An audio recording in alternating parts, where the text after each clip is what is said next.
Okay folks, I just wanted to do a quick and dirty review of the Leofoto S3 Juggernaut. I ordered mine on April 4th, 2026, and I just got it today on May 14th. I pre-ordered it. It's not a lot of information around on this guy, so I figured I'd just do a nice, quick and easy video. So a couple things right off the bat. Looks pretty well made. Everything's pretty well designed here. If I just talk about like maybe from the legs up, there are rubber feet, which are nice and big, and you can lock them apparently. Some sort of icon here. I mean, I guess they just get, the more you move them, the tighter they get. Like a lot of them just friction fit. But there's also these steel feet right here. These big bad boys here. That's about 4 to 5 inches right there. And this is awesome if like you're in dirt or grass or some sort of permeable ground where you can really shove this in and not have to worry about the wind knocking them out, which is great. And Leofoto claimed that quarter turns were all you needed to open these guys, and kind of see the length, the size of these collars, the height of these collars for tightening. And in terms of turn rate, yeah, I mean, it's really about a quarter turn. Bring it up, quarter turn, cinch. I'm putting a lot of force, and I can't move it even if I wanted to. Quarter turn back down. Again, just due to the diameter and the size, I couldn't move this up or down if I wanted to, so seems to me quarter turn is legit. Friction feels great. I literally putting all the force I can muster. I cannot move it. So far so good. The difference in diameter from the bottom leg, this being inverted, being thicker on the bottom and thinner on the top, this is where I think a lot of other tripods end, not start, in terms of diameter. I don't have the thickness diameter right here, but like the micrometer to measure it, but still pretty thick up here. So I was a little concerned this is going to get kind of thin up here, because they tell you how big the biggest leg is. I'm not sure they tell you what the thinnest leg is, but this is still pretty beefy. In any case, moving on up, making our way up here. Let me get this guy down so it's level again. These guys are all locked in. You have 3 different leg angle detents. So you got like the lowest, should be like kind of like the normal one, and this is sprung, so it falls back into place. It's not as positively resprung as I would like, but it's not bad. Bring this up to the second detent. That brings us up to here, and that brings us out nice and wide. And the last one is just basically just below 90 degrees. Bring them all the way up. And now we're talking 9 degrees out. Like, I think if you were in a situation where you almost wanted to be like prone, or you had like 2 legs out and 1 leg straight, or vice versa, you could do that and get it really, really low down to the ground, which is pretty cool. But here we can see the positive reset on the sprung detent holder. Right there. Right there. Again, we'll bring this leg down again. Quarter turn. Nice and fast to deploy. Again, working our way up. So that's the same for all 3 legs. Let's bring a bag up here. It's an Everly stock pack. We've got the hook. He hangs in there. No problems at all. Looks good. So they also have a leg lock system I forgot to mention earlier. So you can pull this collar down. As you can see in this corner right here, there's like a little detent in here as well. And this is, I guess, for when you really have the legs out further than what we're seeing here. So basically you would take this leg, bring him out, click the detent, bring him out further, and etc., etc. And in here you can kind of see there's a kind of like a detent in the back of each leg, and that's to pull this collar down. And when this collar is pulled down like this, basically that stops the legs from being able to move in. You can see that friction there. He hits this ring right here, and the legs cannot go in, so you can't pinch your hand or lose leg position once this collar is down. I haven't had the chance to really exercise this yet. I just got this, but it seems to me that when this guy is in the normal upright leg position, detent, which it is now, the collar doesn't really come down. You know what? Yeah, I guess it does come down most of the way. So it is most of the way down. I just don't see it coming like all the way down here. It stops like halfway. It made me think it didn't really go all the way down, but it's probably enough for this lowest position here. But yeah, that's it for that.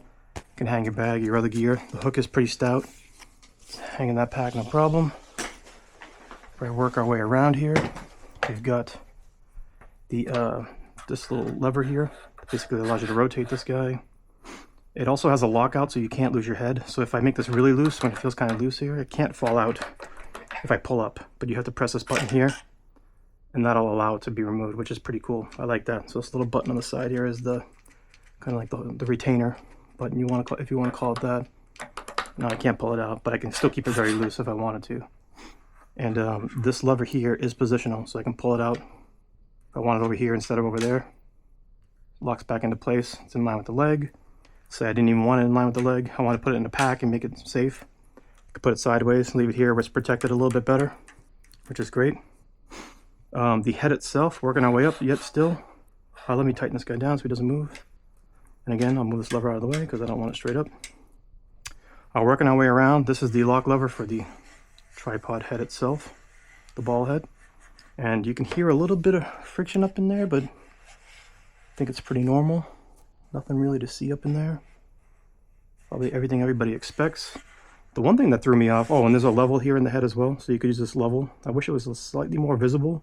It's a little bit difficult to see, but I have older eyes, so maybe that's part of the reason why it's difficult to see.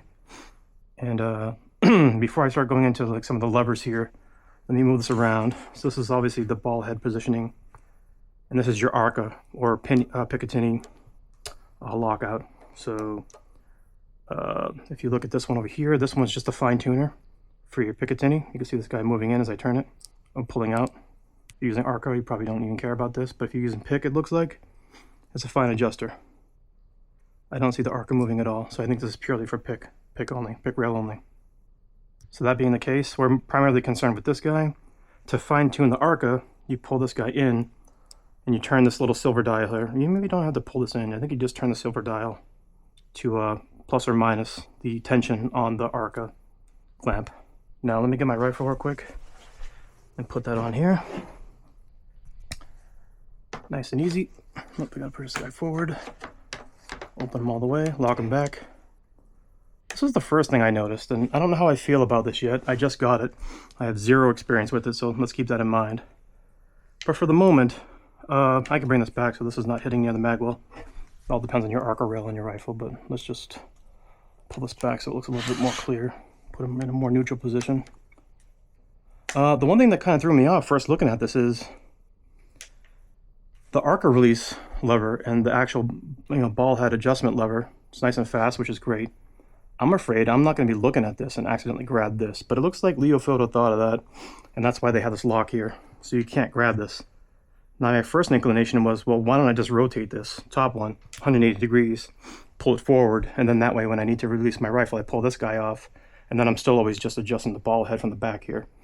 And there is some fine-tune tension to this lever here. If I leave it like halfway, I can move it, but it's very tight, and that's awesome for micro adjustments. But yeah, I was afraid that, going back to this lever situation, that I was accidentally going to try to adjust the ball head and pull the gun off, and you're like, oh shit, my rifle falls on the floor. But they put a lock out here, so that's good. I don't know where I fall technically if I still want to rotate this guy 180 degrees the other way. I think in the long run, I may still try to do that, but I feel better knowing that the lockout's here. Because if this little lockout lever was not here, man, that could be a really dangerous situation. You're on the mountainside, you're doing some 40 degrees down type shooting, Hat Creek or MDS at Nail Spring Ranch or whatever it may be, and you lose your rifle down the hill because you pulled the wrong lever, or worse, you were firing and it fell off and fucking bullet went somewhere you didn't expect it to. That's a possibility too. But again, with this lockout here, I think it's greatly reduced the chance. You would have to go to move this guy and grab him and pull this out. And even just putting my fingers here to the side and pulling on it doesn't work. You gotta grab it and pull it out. So it's not easy to do. And actually, you know what? Even when you do that at 90 degrees, the gun's still locked in there. You have to go all the way 180 degrees forward. So I guess technically, they thought about it a little bit better than I probably first realized now looking at it. It's hard to press this button, this lockout lever. And even if you grabbed it somehow with this guy at the same time, it's not easy to do. Let's presume for a moment that you did. You're not gonna bring either of them beyond 90 degrees, even to get this guy out and move the ball head. And this guy's still locked in. I can't get him off even if I wanted to. So, I give him a little bit more credit now that I look at this a little bit more carefully, because you would have to go the full 180 forward to get this guy off. Does not work at 90. So they clearly put some thought into this. And you know, these tensions and like the distance for the Arca can be fine-tuned. So that's cool too. But yeah, so far so good. I think first impressions overall, pretty good, pretty stout.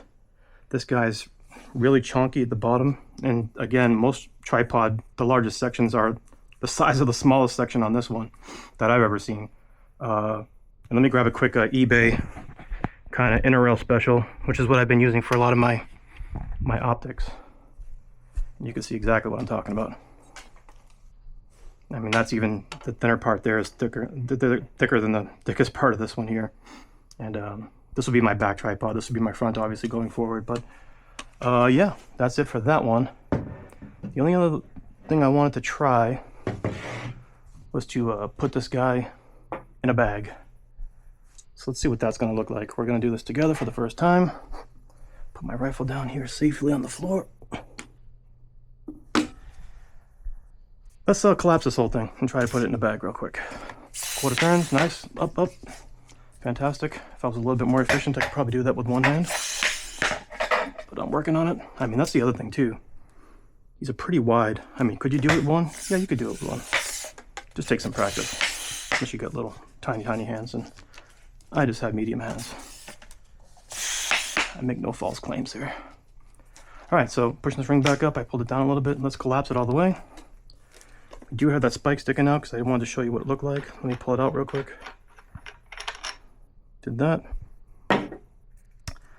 Let's see what it looks like trying to get this guy in a bag. Again, I've got my Everly stock here. Oh, and if you're in the OB system and you want to like carry this guy, there are points for you to attach for the OB system. There's a 1/4 by 20, and then some bigger ones over here for larger if you want something a little bit more stout. I don't have one for this setup yet, but also you could clip this guy in the OB connector here. So let's just talk about getting this guy like onto a side pouch here on a typical Everly stock bag. So the head's fairly small, all things considered. So you're definitely going inverted here. You're not going to be putting his legs down first for sure. Yeah, he fits in the pouch without much issue, which is great.